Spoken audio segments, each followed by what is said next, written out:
Welcome to Tales from the Cotswold Crate. One thing this programme isn't is Countryfile, and there's a lot of reasons for that. You've heard of Tales from River Cottage, you've heard of Clarkson's Farm. This is the Cotswold Crate. What is the Cotswold Crate? Well, that's where I live. I live in a shipping container on the edge of the Cotswolds. It may not sound romantic, it may not have chandeliers, it may not have people making gnocchi out of nettles, but it's where I live. So now that it's October, I invite you to join me there. And what have I been doing this October? Well, making sloe gin. It's good. We used to call it falling down Ribena. My sister used to give me this when I was about 13 years old. It absolutely knocks you flat on your back. It's just drinking it like Ribena. The next thing you know, you stand up and you're like, whoa. Making bread. It reminds me of, you know, in The Thing, when his neck starts to stretch like that.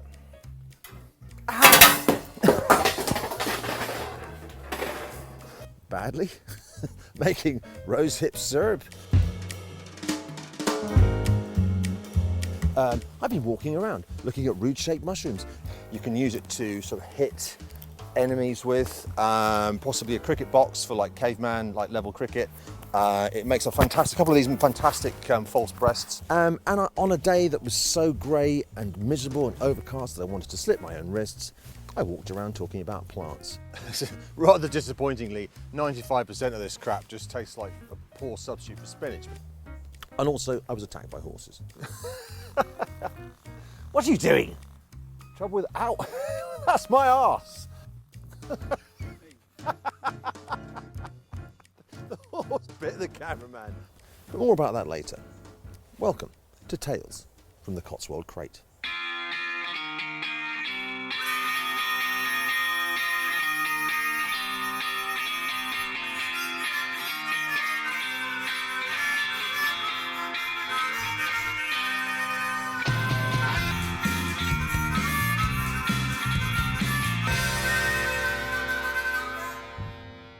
Hello sausages, it's October, miserable, grey, overcast. You know, there are some people who live in this country who only like summer. They're only happy in summer.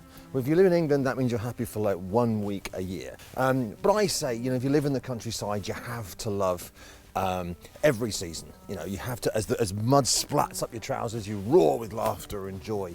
You know, when you're walking through the rain and your arse is chafing so hard, it's like a rusty old gearbox with no oil in it. You're sort of limping back to your house, you know, and then you wake up on a cold morning and it's so cold that your nipples are like ice gems. They're so hard, they're ripping through your t-shirt. Bloody October. It's absolutely awful. I absolutely love it. I love it.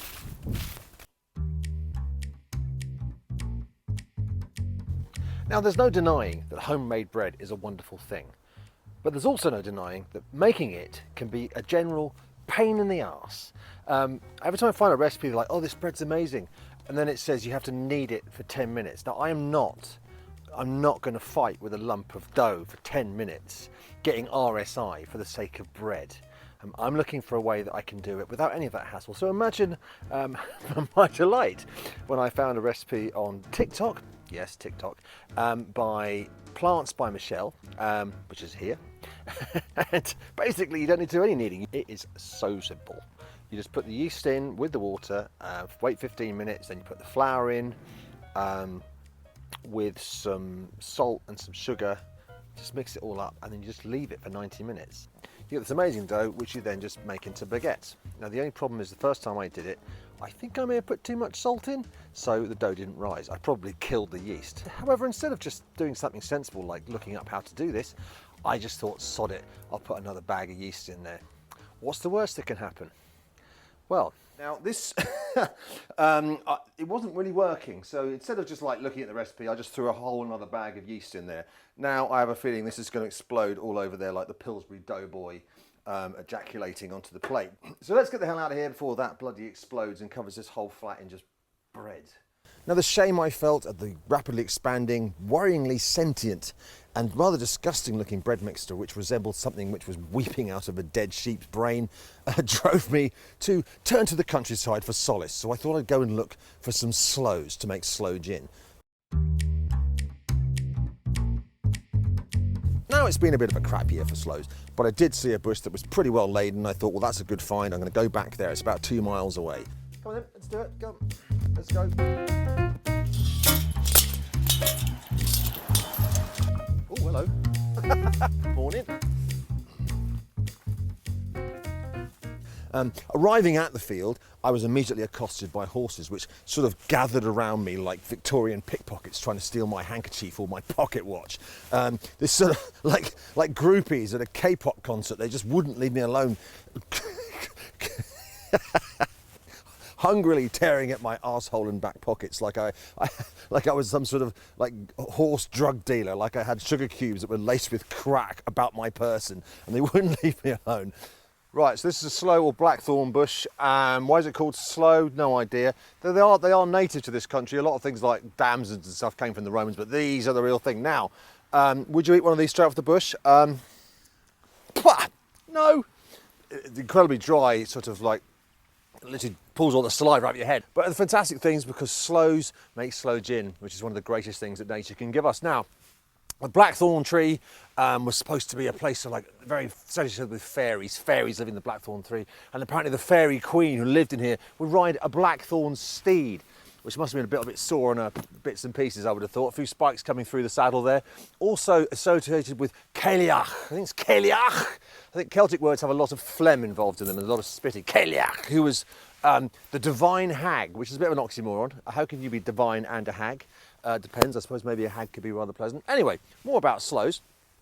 These are easy to recognise. Now, people get confused. And I have seen when someone confused these with something like a buckthorn and other things like that. Basically, the reason you can recognise a sloe, they have this bluish sort of tinge to them, which is actually yeast, which is on the skin.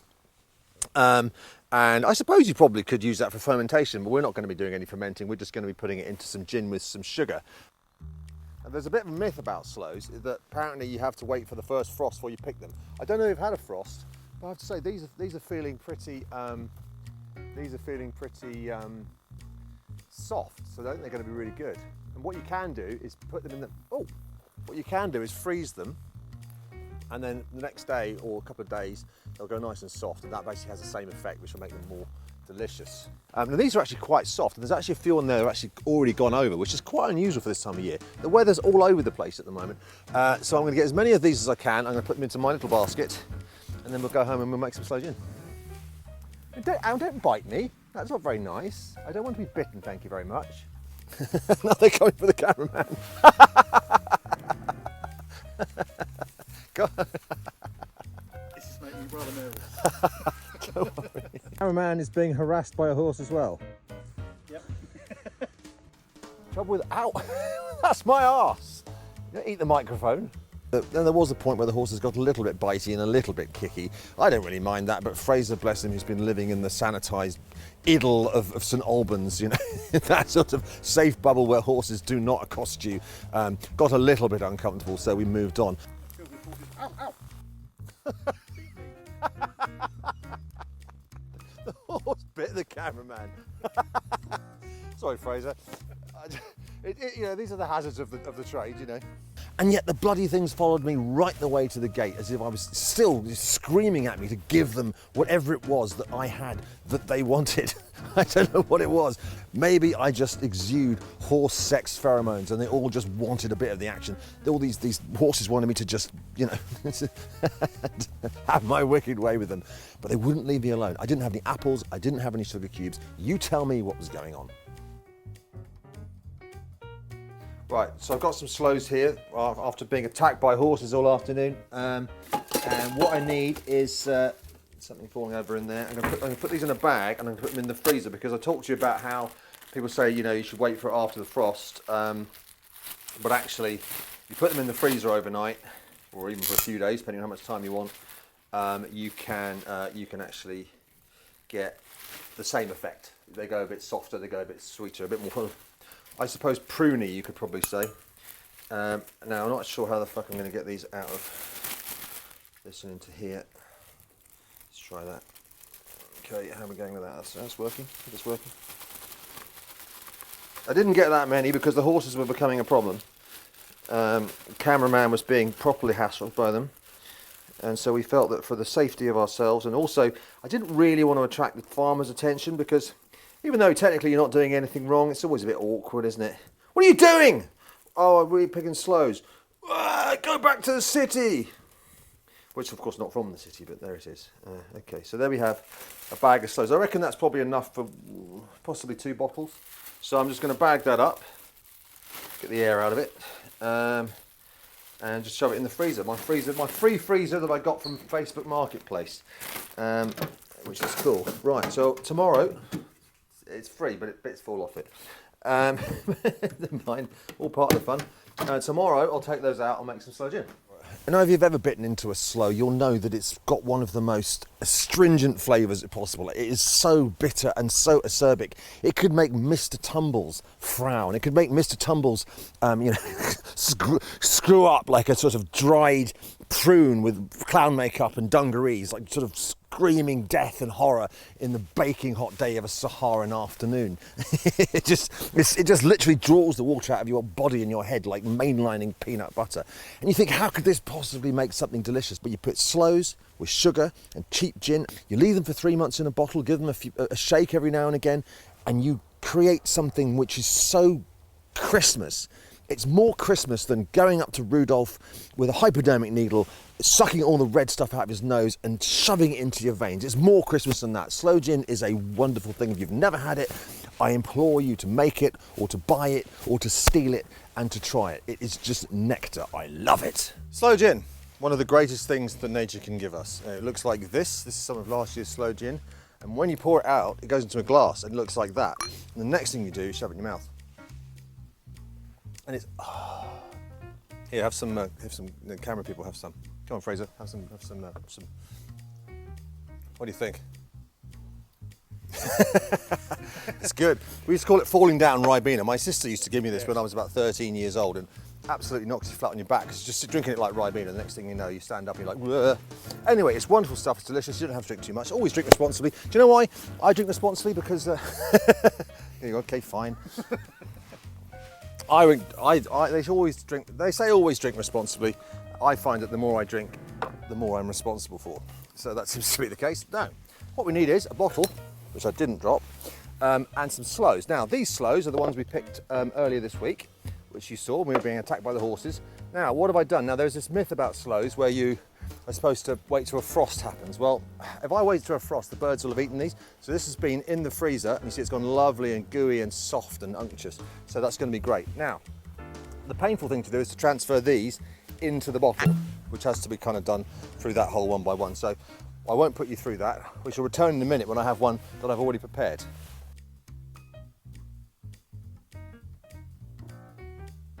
I've now put some sloes in there, so that's about more than a third, not quite half full. And next thing I'm going to do is add some sugar. Now you can have the sugar or the gin, absolutely makes no difference. You can put the sugar in first if you wanted. I would recommend getting a dry funnel and some sugar, because trying to pour sugar through that thing, you're going to end up in a world of pain. This is just standard granulated sugar, nothing too special. Some people will say use caster sugar. Why? I don't know. So, how much sugar do you want to put in? That really is up to you. I think that sloe gin is a Christmassy type drink, and I like it to be sweet. So I put about, well, let's say about a quarter sugar. That's plenty, I should think. There we go, just get that through the bottom there. That's probably plenty, right. So, sugar's in, sloes are in. The only thing is now, you might say, why is there so much sloes and so much sugar and not enough gin? Because you have to make sure there's enough gin left for the end of shooting so we can have gin and tonics. And I don't want to, let's not get too excessive here. There might be too much sugar, but I think it'll be fine. Because bear in mind that sloes are really very, very bitter. So,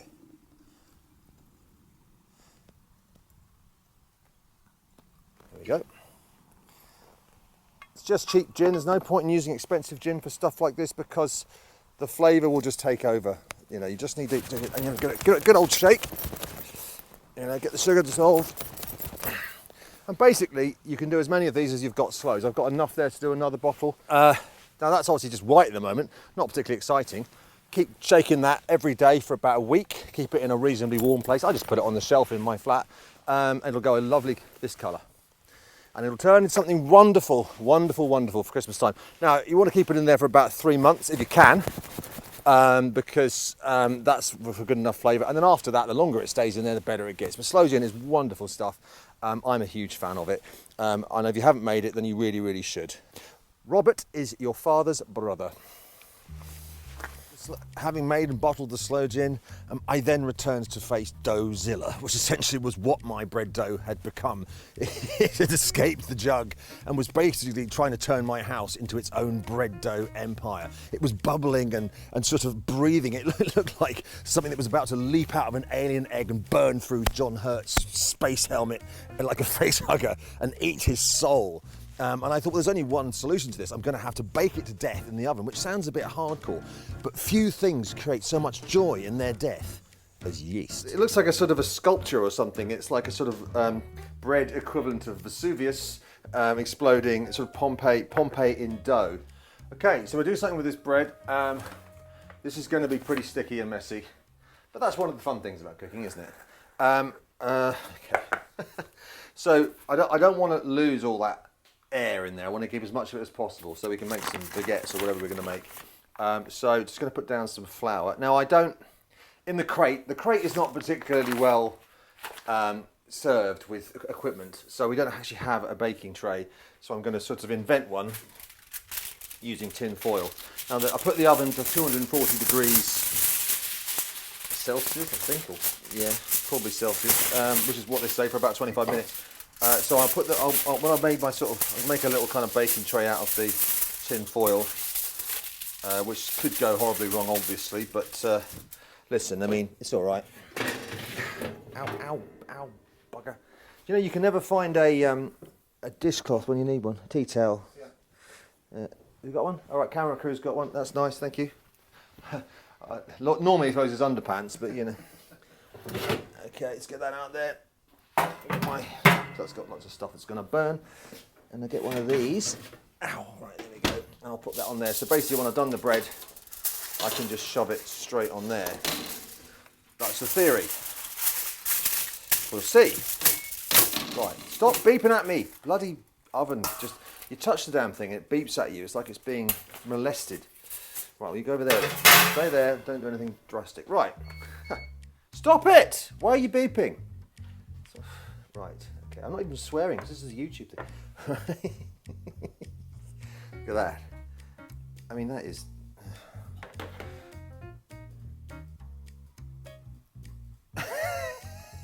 Come on! It reminds me of, you know, in The Thing, when his neck starts to stretch like that. That's what it reminds me of. The trick is to. The trick is to try and not lose the air. That is gross. This is stickier than a sticking stick made from Pritt stick. Right, okay, that's going. I think that's about as far as that's going with that. It's hot, hot, hot, hot. Now get ready.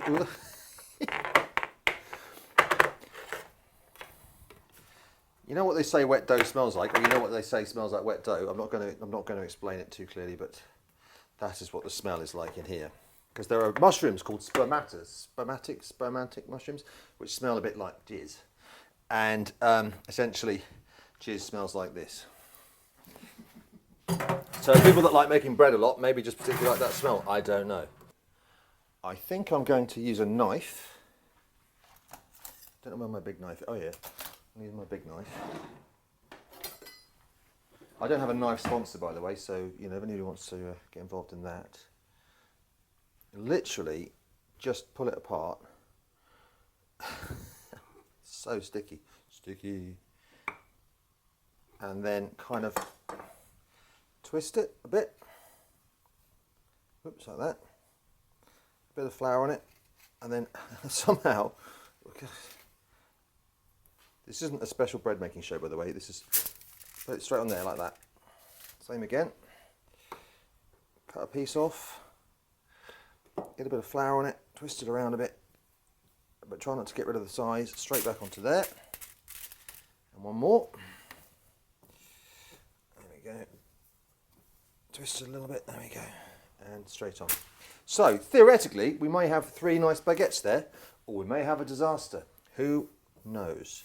But I haven't had to do any kneading. Oh, stop, beep. For God's sake, will you stop it? Right, so the moment of truth. It's been in 25 minutes. Let's see what we've got. Wow, it's hot, hot, hot. Okay. Look at that. It's become one loaf. It's become a tear and share. Of course, as you know, tear and share was the band Cher was in before she met Sonny. I think that's all of it off. So I'm just going to put it in a little bit longer. Oh, look at that though. Look at that. Oh, it's going to be good.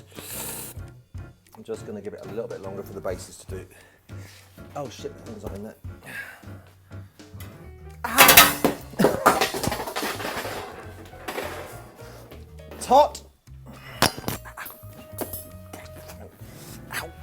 Right. See, that was smooth. See, cooking's easy. Don't be afraid of cooking. Okay. After that slightly manic adventure, here we have it again.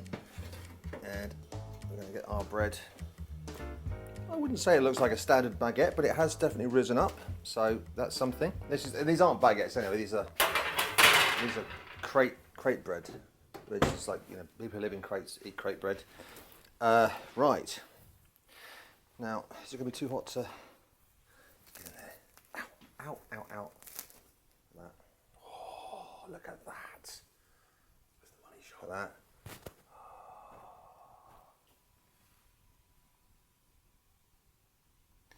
There we go.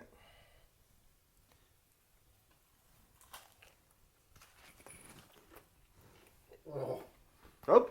Mm. Mm. Oh. It's really light, isn't it? Wow. There we go. I think I'll just come. It's really nice, isn't it? Mm. I mean, you know, it was quite dramatic, the process of making it. But the yeast hasn't messed with the flavour. The extra yeast. Oh, it's lovely. I put plenty of salt in it, so it's got a nice salty bite to it. Is there a snail on my bloody... Look at that. There's a snail on my Bullis gin. He's thinking, he's sitting there like an alcoholic snail. It's like, let me in, let me in. Mate, I mean, you look pretty tough, but I think that... I mean, if you drank that, you'd really come out of your shell. 0 week. Anyway, lunchtime, so bugger off. One of the wonderful things about living where I do in Oxfordshire is it's nice and quiet. You know why it's quiet? Because Clarkson's farm is about 8 miles that way and everyone's there bothering him.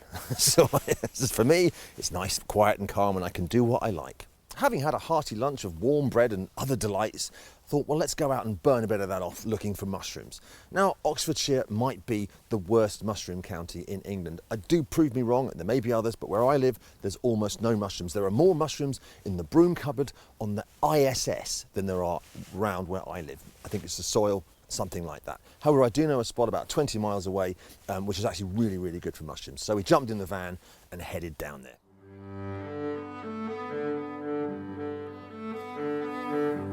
So I've come to one of my favourite little mushroom woods in Oxfordshire. I won't tell you where it is, not because I'm one of these people that gets really, really funny about this stuff, for some people do. It's a great wood because you've got mixed wood here. So you've got conifers, you've got young birch trees. It's reasonably well drained, there's lots of moss on the floor. This is perfect mushroom country. We've had some rain last night and a little bit of what they call like mizzle, or driek, as the Scottish would say. And so actually it's a really good time to come. And I'm seeing things popping up all over the place. And I don't know what they all are. And that's not because I don't know about mushrooms. There's about 10,000 species of mushrooms, depending on who you talk to. I probably know about 60. If you don't know what it is, don't eat it. It's that simple, really.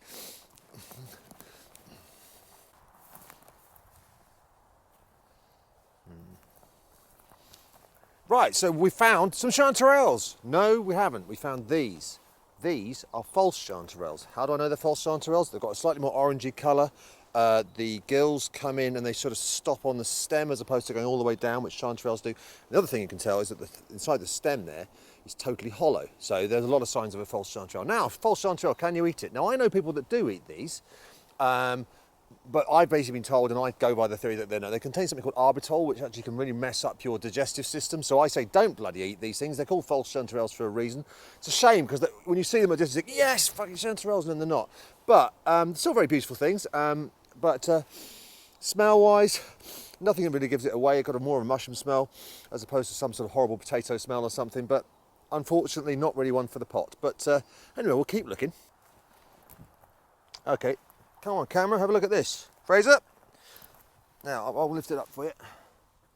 Now that is a puffball. Now this is an edible puffball. Sometimes they call them spikies because they've got lots of spiky outside. It's quite soft. Now when you're looking at puffballs, because obviously people get confused with puffballs and earth balls and various things like that, the way to tell if it's edible is to get your little knife there, cut it through the middle, and as you can see the middle of that is completely white all the way through. These are the white ones, they're perfectly edible at that stage, and then this is when they get to this sort of starting to be sporing stage. See that colour there? You don't want to eat that, that's going to probably give you a bit of a tummy upset. So it's only when they're white that you can eat them. So that's a slightly older one, so that's the difference. And yeah, these are fine. The ones you don't want to eat are earth balls, which are the golden coloured ones. We might find one of those in a minute, but that's a perfectly good thing to eat.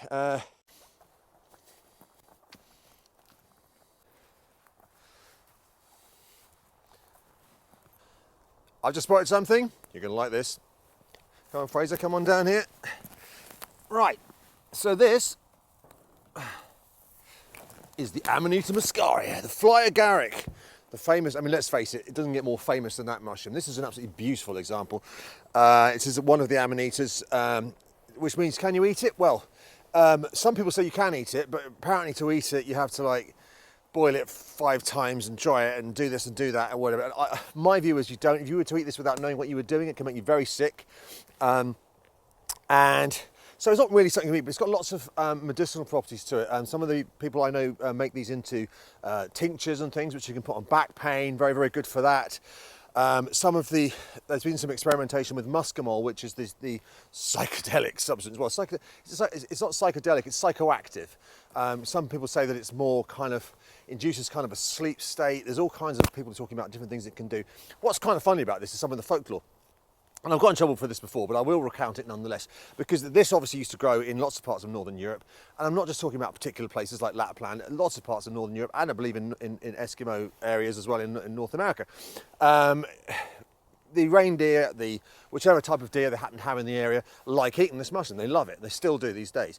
They would eat this, but the locals didn't want to eat it because they thought it'd give them a tummy upset and stuff. So the deer would eat it, then the deer would then wee onto the snow, and people would eat the snow. Don't eat yellow snow, right? We're always told, but they would eat the yellow snow, the piss slushies, and this would get them high. And so they're wandering around in the snow like this, off their bonces, and of course the reindeer are still there. So this is theoretically where the whole idea of flying reindeer comes from, with Father Christmas. Also, these things growing around the base of conifers, looking like some people say it's where the whole Christmas present idea came from. Tenuous, but it's a nice story. Also, some people even associate this red and white with Father Christmas. Again, tenuous. Could it be Coca-Cola? Who knows? But anyway, later on, the shaman or holy man or whoever it was, a holy woman or whatever it was in the villages, took it upon themselves to eat this because they're like, well, I'm a shaman, I can handle all that. It's tummy upset, no worries. They would eat it, and then, as you can guess where I'm going with this. They would then wee into cups and whatever it was, and people would drink their piss and then get high. Now, people got cross with me for saying getting high. Is it getting high? Is it a spiritual journey? I'm sure it's a spiritual journey. If you are a spiritual person and you think about spiritual things and gods and whatever, then it's a spiritual journey. But to like students and people, it's just getting high, whatever it is. And I always said, no matter how much you want to go on a spiritual journey or get high, there's no way I'm drinking a cup of warm old man's piss or cold old man's piss. I'm just not doing it. But apparently people did. I don't think they do anymore. They probably take it in pill form or something now. But anyway, that's the story with this. It is wonderful. It's a fantastic looking thing. This time of year, birch woodlands, birch and oak woodlands, you will find this bad boy. But I'm telling you, from my experience, I would not endorse you eating it. So if you feel you want to go down that route, you better do your research, because I certainly wouldn't. But drying them out, making things like tinctures and stuff, really, really good. And there's lots of medicinal properties you can look up. So fantastic find. Right, so what have we got here? Another type of Amanita. Now, you love to think it's a death cap, but it's not. This is a false death cap. It's called an Amanita citrina. And the way that you know that, it's got the classic Amanita features, the tight gills, it's got the skirt on there, the vulva's on the ground there, which has come off. The top of it's white. Now, there are Amanitas like the Destroying Angel, which have a white top on them, but this has got a kind of a yellowish colour to it, which is one of the reasons it's called a citrina. Also, you'll see these little brown patches on the top, which are parts of the egg sac. So, yellowish colour, egg sac on top, classic false death cap. It's still not something you want to eat. It's not as dangerous as a death cap, but it's definitely not something you want to eat. But it's always disappointing because I would hopefully we can find a death cap today. It'd be quite a fun thing to talk about, but that's quite a cool one to spot for. But I say that the egg sac is the real giveaway, and it has this, if you look at the gills, got a slightly sort of yellowish tinge to it. So that's just definitely, it's another one of the Amanita family, but not quite as bad as death cap, but kind of cool anyway. Right, come and have a look at this. It's fantastic, one of my favourites. So these beauties, and I mean, look how big they are. Use an umbrella. So these are birch polypores. So this is a birch tree. This birch tree is not long for this world. Once these things get into a birch tree, it's pretty much game over. The other half of the trees down there also covered in them. Now, this is quite a cool thing. Is it an edible mushroom? No, not really. It's a bit too tough to eat. It's not poisonous really, but it's just too tough. But it's a fantastic one. I call it a toolkit mushroom. It's got lots of different uses. Now, for example, when these things dry out a bit, they've got a sort of a texture like hard leather. You could actually sharpen a razor, and people would actually sharpen razors on them. Another thing you can do with them, because these, believe it or not, these are antimicrobial, but they're also antibacterial. They're also antifungal. And you might say to yourself, how can a mushroom be antifungal? That makes no sense. Well, once they get into this tree, this is their tree, and they're not letting anybody else in, so they've got an antifungal thing that will stop any other fungus getting into that tree. So you won't see anything else on there now that it's in. Now, they've got quite an interesting texture, and you could, technically, if you were in a survival situation, when the zombies come, you could cut yourself a slice of this if you had a cut in your finger, and you can make a plaster from it. This is where I cut my finger trying to make a plaster. I mean, if you take time over it, you can do a better job than that. But basically, you can cut a long, thin slice of it, put that onto a wound, tie it on with a length of creeper, as the Monty Pythons would say, or whatever you're going to fix it on with. But you've got a plaster there which is antibacterial and antifungal. So it's actually got medicine in it, which is fantastic. Now, the medicine in this stuff is so good. There's a chap called Ötzi, who they found in the Alps, and he was dead by merit of the fact he'd been under a glacier for 5,000 years. That'll do it. He also had an arrow in his back, so he was dying anyway. Someone had shot him. Anyway, when they looked in his bag, they found some of this. And in his stomach, they found a parasitic whipworm. And it turns out that he was, well, we don't know, because you can't interview a man who's been dead for 5,000 years. But the idea is they thought that perhaps he was using this as medicine for that. So it's fantastic for that too. It's also a fire mushroom, not in the same way that a King Alfred's cake is, for example, but you could use this to carry an ember inside and take it to another place, like carrying a lighter, so you haven't got to sort of start the fire every time. So it's a wonderful thing, all sorts of uses. Now, can you eat it? No, it's far too tough, but like so many mushrooms and plants, people say you can make a tea out of it. I'm not sure what the medicinal benefits of that are. I'm sure someone can tell me. Yeah, I haven't tried it myself, but it is a wonderful thing. And these things could get huge. I mean, that's a heavy, solid thing. You could also use it for a boxing glove. You can use it to sort of hit enemies with, possibly a cricket box for like caveman, like level cricket. It makes a couple of these fantastic false breasts. So marvellous. And fake chicken. Give it to someone as fake chicken and, oh, it's not chicken. Oh, it's not very nice. So yeah, there we go. Right, so these, quite exciting looking things, actually not particularly exciting mushrooms. They're called sulphur tufts, and they're all growing on this dead wood. They always grow on dead wood. Sulphur because of the colour, sort of sulphury colour. They don't really have a sulphur smell. Not an especially interesting smell at all, but they're not edible. I'll tell you that much. They're not going to kill you, but they'll probably give you a tummy upset or something. But they have this wonderful, just because a mushroom's not interesting and doesn't get you high, isn't going to kill you, isn't going to, make you grow an extra penis out the middle of your head or anything, it doesn't mean it's not an interesting mushroom. And these, I think just the colour is fantastic. They won't be around for very long, but you see it from right the way over there, suddenly a shock of yellow, and you come over and have a look, and it's like fantastic things. And of course, they're parasitic on this wood. They're eating away at it and stuff like that. There's mycelium all the way through this. And yeah, they'll just casually over the years just eat their way through it and pop up in little blooms like this. Wonderful things, really. I mean, I say not especially useful, but so what? They're very pretty. I mean, let's face it, gardens are full of like flowers and things. Oh, they're so amazing. They're no use. You can't eat them, and all they want to do is eat you. See, it's something people forget is that gardens, all those flowers that everyone grows, they just want you to die. They want you to fall down next to them and just rot into the soil. That's all they want you to do. All the plants that you're nurturing just want you to die next to them and rot into their roots.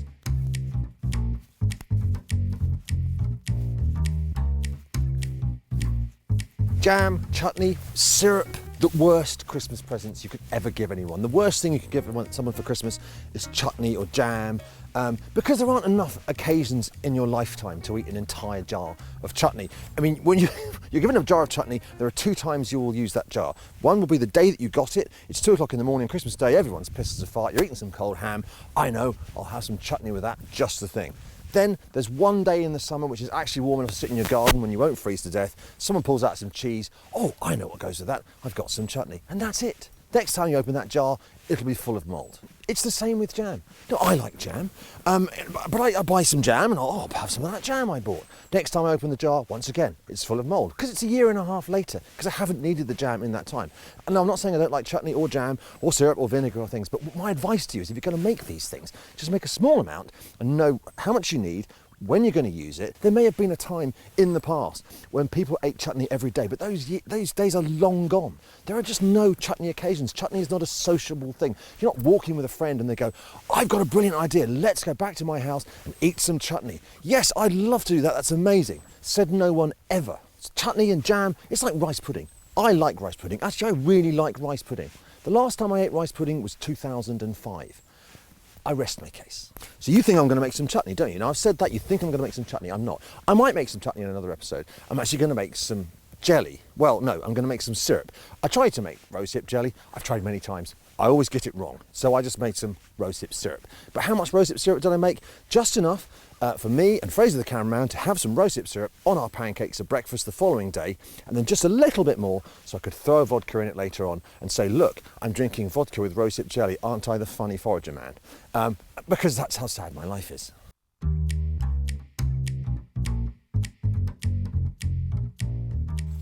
Rosehips. Now, they're still hard, but you can pick them now because they're fully red and you can do all kinds of things. Now, rosehips are quite remarkable things because they contain probably more vitamin C than almost anything. And when I say, I mean more than mangoes or anything, they're just absolutely packed with vitamin C. They're fantastic things. So you can make a syrup. If you've got like people with colds and stuff like that, really, really good for that kind of thing.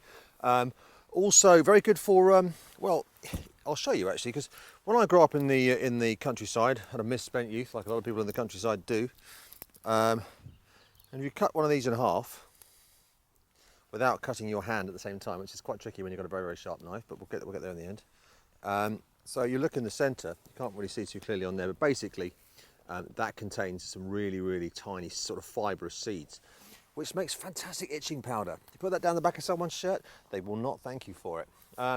Now roses are actually fantastic. You can eat roses, you can eat rose petals. Don't want to eat people's rose petals out of their gardens because either they'll probably chase you with this pitchfork, or secondly, they'll probably have pesticides, some dreadful Monsanto garbage on them. Did I say garbage? Rubbish, not garbage. We say rubbish in this country, not garbage. But I'm going to pick as many of these as I can, and I'm going to try and make, I'll have a go at making a jelly. I haven't actually succeeded in doing that yet. But if not, I'll make a syrup. I might put some pectin in to make it into jelly.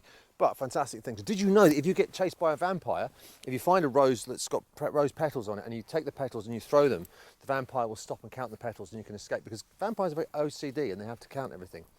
It happens in Cornwall a lot, I think.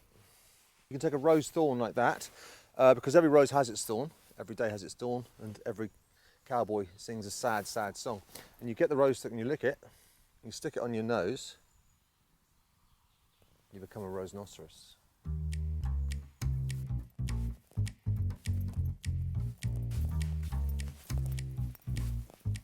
So picking rose hips, and then if you don't know what you're doing, you might come across this and think, oh look, lovely red berries. Now this is not rose hips, this is actually black bryony, which is very common in hedgerows in this sort of time of the year. Around my area there's loads of it. Can you eat this? No. It contains two things which you don't want to eat. One of which is saponins, which is basically soap. If you eat soap, you're a strange person. But also, it contains something called calcium oxalate, which is oxalic acid. It's tiny little calcium crystals inside it, similar to what you'd get in something like a Lords and Ladies or cuckoo pint plant. If you were to eat one of these, it would all swell up inside your mouth. It would be like eating sandpaper or crushed glass or something. So not a good idea. And it's quite annoying because quite often you find this plant wrapped around a rosehip plant or something, and if you didn't know what you were doing, you could accidentally get some of these in there, and that's a mistake you don't want to make. So, but that, you think that's bad? Come this way. People say red or dead. It's not red or dead isn't true, because if red or dead was true, you would have lovely things like claret and strawberries. However, here is another little red berry. Now this is a bastard.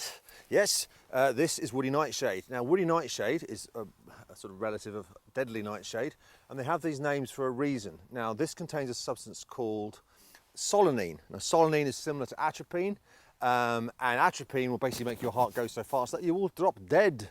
if you were to eat a lot of these berries, you get very, very sick and it could well kill you. You know, a child would certainly die from these, and it's just annoying because they look like little M&Ms. It's nature messing with your head, isn't it? All look like little sweeties. And again, you're out looking for rose hips. You don't know what you're talking about. Now, these are quite easy to identify because of the way they form these little bunches like this. This would have been orange and green a few weeks ago, and it's like these ones up here are. The rose hips look quite different to that. They're much bigger as well. So something that you wouldn't confuse. If you're unsure, don't pick either of them because, you know, this is not something you want to make a mistake with. If I was to eat that handful of berries, I don't expect it would kill me, but I would be properly sick and very upset and fill my trousers full of brown evil and things like that. So best not to. But yeah, one to look out for. So there are some dangerous red berries, but don't let that put you off. You just have to learn to properly identify rose hips, which are obviously rose hip shaped, and they're harder and they've got a little black bit on the end of them, which these don't have. But definitely one to look out for. There's fucking loads of it, but.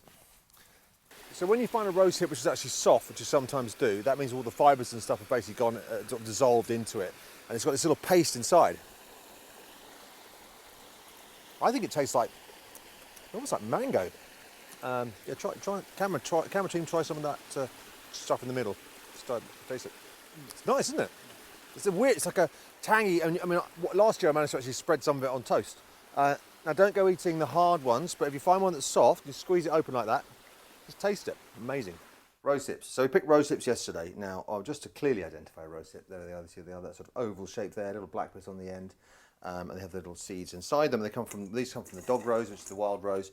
Are rose hips from your garden edible? Technically, yes. Probably not as strong a flavour I would have thought of these, and because this is quite concentrated little bombs of vitamin C and stuff. Also, if they're in your garden, you've got to be careful that they haven't got like pesticides and whatnot. So I would tend to just use wild rose hips, and that's where I draw the line. Very simple process, just like making any kind of fruit jelly, really. You just boil them. No need to break them up. They'll break up in the pan. Take a bit of time because they're quite tough, but they'll break up in the pan. Boil them up till there's as much juice and the colour's changed. You might be boiling them for 30-40 minutes, depends.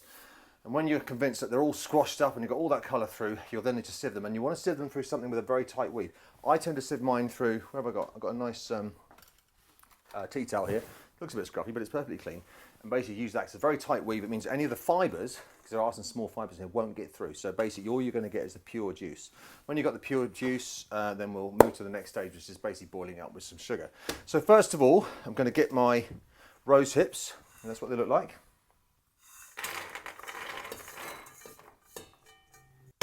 Next thing I'm going to do, I'm just going to put a little bit of water in there. Not too much, just enough to cover them. Right, so I'm going to put that onto a high heat, which is 9. Don't know what 9 means. This oven says 9, so that's a high heat. And then they're going to get onto what, like a rolling boil. So they're kind of like going like that. And if it looks like it's drying out too much, I'll put more liquid in there. But I want to keep going till these things are really, really soft and all mushed up, and that's all turned a nice reddish orangey colour. Right, so I've boiled down the rose hips, and they've gone to a sort of lovely ketchupy thing. It's a wonderful smell. It's kind of, I think it's a sort of like vanilla-y sort of smell. Now, even though they're boiled down, they'll still have vitamin C in them. Vitamin C a lot of it gets lost when you boil things, but there's so much in here that there'll still be some there, which is good. Now, I mentioned using a very tight weave cloth for this bit. This is a dishcloth, tea towel, which is got very tight weave, so any sort of fibres in here will come through, so that's fine. So basically what we need to do now, this is just going to go straight in there, a whole lot.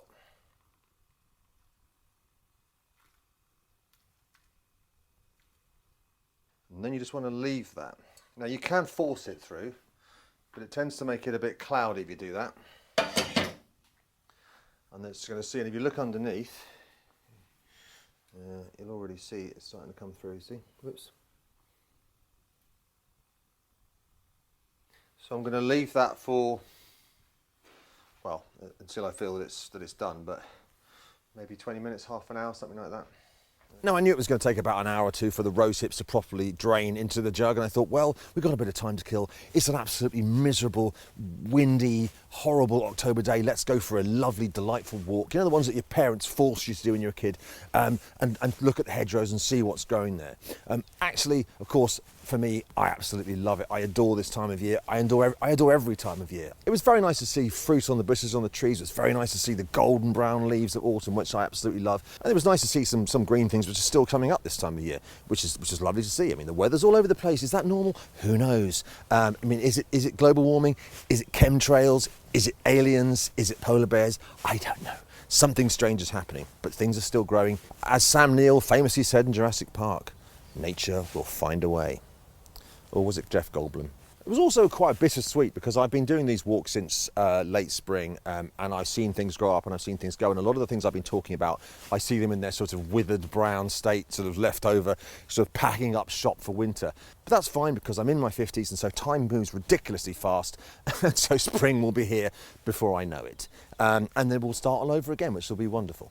I'm just going to talk about this. When I start my foraging walks, I usually sort of tell people that rather disappointingly, 95% of this crap just tastes like a poor substitute for spinach, because a lot of it's really good for you, but a lot of it doesn't have much flavour, and some of it's a bit tough, etc. But some things do have a strong flavour, even in the UK, believe it or not. And this is one of them. Now, this is hogweed. Now, obviously, this is dead. It would have been. There's a few fresh ones around. Maybe we'll get a picture of some of those in a second. But it has these little seeds in the top. Now, hogweed gets a bad reputation because obviously it's got a rather nasty cousin called giant hogweed. And hogweed contains something called fluorocamarins, which are a sort of photosensitive toxin that if it gets onto your skin, gets out in the sunshine, you can get really bad blisters from a giant hogweed. From these, hardly any. I mean, if you basically just trim down a whole bunch of them, it might get a bit stronger, but no, it's fine generally. But these seeds on the top have an interesting flavour. You get it right on the tip of your tongue, it tastes like cardamom, just like cardamom, like when you get a cardamom seed when you eat a curry. So you could technically, these could be part of making chai or something like that, which is quite interesting. So it is actually a native plant. It's got quite an interesting flavour. It's called hogweed because I used to feed it to pigs, which makes me laugh because apparently you can feed anything to pigs. They always say, don't fall out with a pig farmer because the blooming thing's going to eat you. They don't mind. The only thing they won't eat is your teeth, apparently. I digress. But these are very common. When they're younger in the springtime, they have these lovely buds that come up, and they're sort of curled up buds, and maybe we'll make a film about that when it gets to it, but you can take those, chuck them in a bit of tempura and make a really kind of interesting like pakora type thing with them. The leaves are quite nice as well. I put them in soup sometimes, and when the leaves are young and tender, they have a little bit of a kind of a chicory sort of taste. But I would advise someone to have a go with these seeds. The only reason you've got to be a bit careful is because these are umbellifers, which is like, they call them umbellifers because the flowers are like umbrellas, and you know there are other ones which people are scared of, like hemlock, so you've got to know which is which. But when you do try them, the flavour's quite surprising, and people are always amazed when they buy it. It's not overly pleasant, but if you were to mix it up and dry it up and have it as part of your spice rack and stuff, it's got that sort of nice flavour if you were making literally an English curry from English ingredients.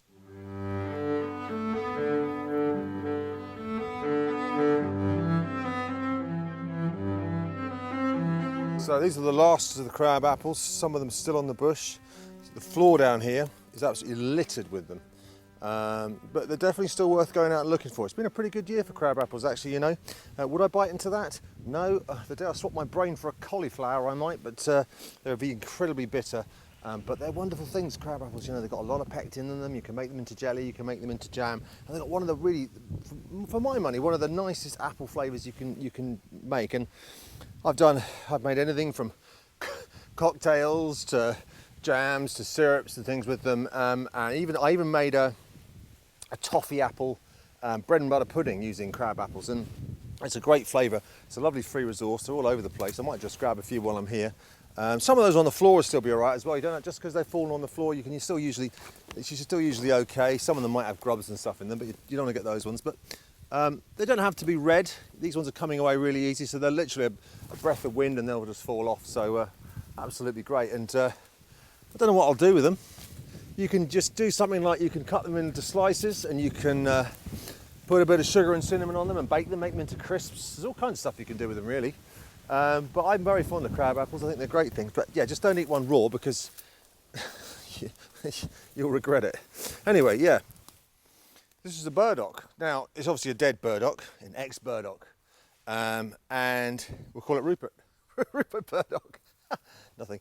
So anyway, this was the this stuff has these spiky little. They're called burrs. Anybody that's ever walked a spaniel around the around the side of the fields and stuff, or a dog with a bit of fur on it, will have noticed that these things get stuck in absolutely everything. And the reason for that, they've got these tiny little hooks on them. And believe it or not, this was the inspiration for Velcro, which is I think where the idea came from.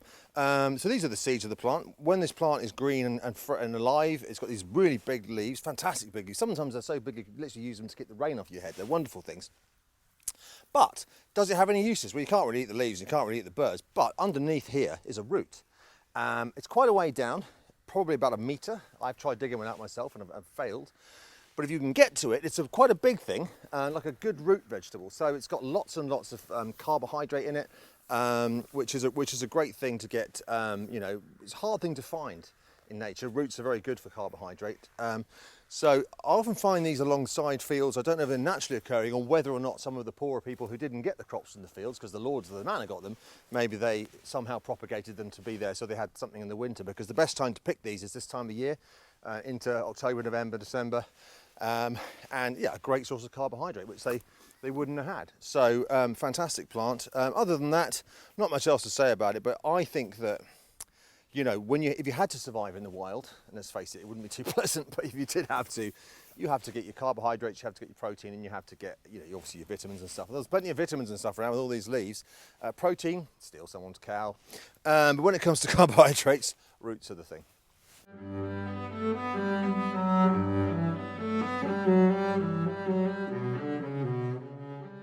So this is my favourite haw. This is a hawberry, haw tree, hawthorn. These berries come out about the same sort of time as rosehips. If you would squeeze one like that, it's kind of a bit like avocado. Perfectly edible, but not especially tasty. The seed's got cyanide in it, like so many things in nature. Not massive amounts, but you know, not something you want to eat a lot of. But you can boil these up just like rosehips, and you can make a syrup from them, which is very nice. Again, lots and lots of vitamin C in it, so very, very good. So a useful little thing. Hawthorn is quite an interesting plant. Historically, it was known as bread and cheese. I think people just ate the leaves. I don't know why. They don't taste like bread, look like bread or cheese or any of those things, but they used to eat them apparently. And I think there is actually cyanide running through this plant. It also contains a beta blocker. So if you're already on medication to bring down your blood pressure, eating hawthorn leaves will probably not do you any good. Historically, hawthorn was reputed to smell like the plague, which I don't really understand, because it actually smells quite nice. But maybe the plague did smell nice. Maybe that's why it caught on so fast. So, oh, that's great. Oh no, it's the plague. It's like aftershave, you know, plague by bubonic. You know, that didn't really work out too well for the Black Death and subsequent. But yeah, I don't mind the taste of the stuff. I wouldn't eat that, but you do boil these up first of all.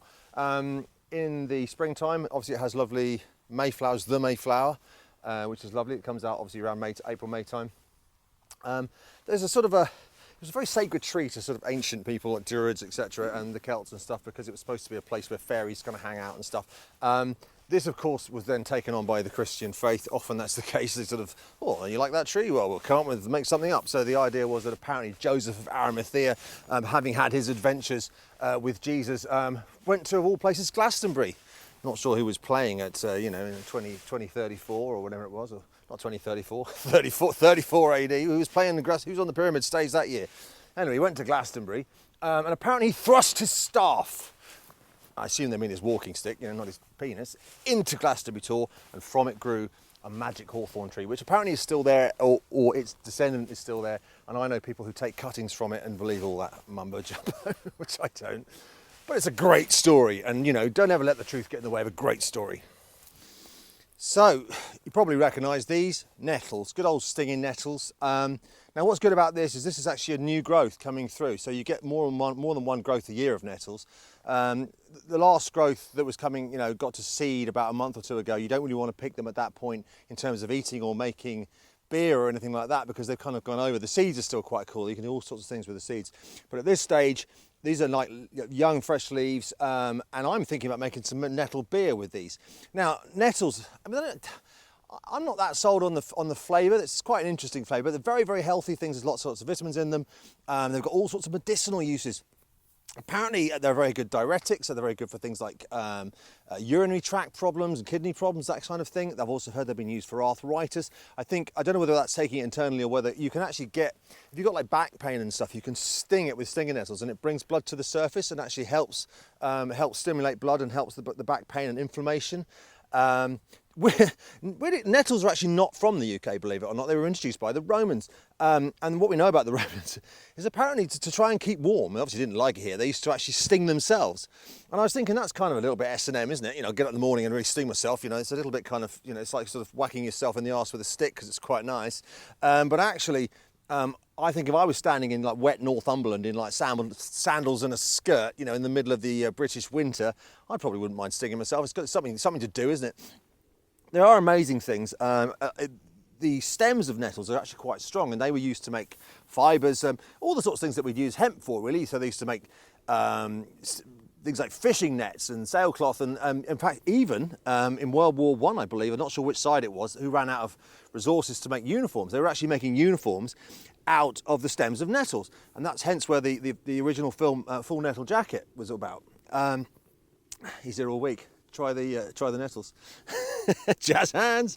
But they're fantastic things. And if you get stung by a nettle, you don't want to use a dock leaf, you want to use a plantain. If I find one, I'll tell you about that. But no, they're fantastic plants.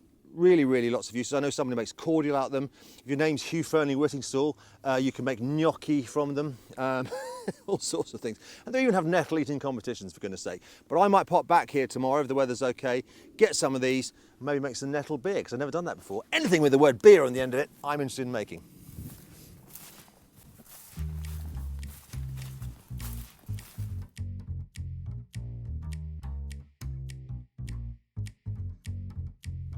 Right, so it's done its drib drabs.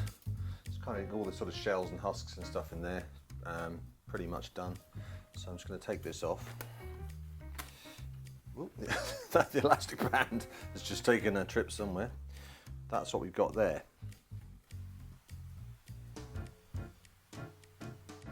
Right, here's our rosehip. It's either syrup or jelly. I think it's going to come out as syrup because there wasn't that much, and I felt that if I did it right down to jelly, we probably would end up with hardly any. So I'm going to pour it into this jar.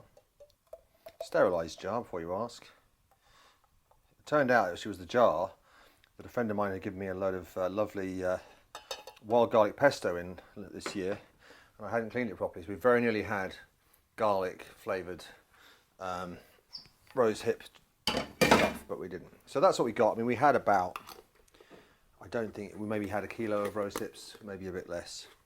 So that's only that much in a jar. But it's lovely, it's tangy, it's sweet. If it turns to jelly, then great. If it doesn't, we'll have it as syrup. This is not a proper lifestyle program. This is a program where things go wrong. You want to watch that? Go to Spicy Moustache. Great guy, everything works on his show. This is reality over here. Either way, I'm more concerned about the flavour of this and where it came from. If this turns out just to be syrup, then it's really, really good on pancakes, which we'll do tomorrow. If it turns out it's jelly, well, God knows what we'll do it with. Maybe I'll shove it up my bum.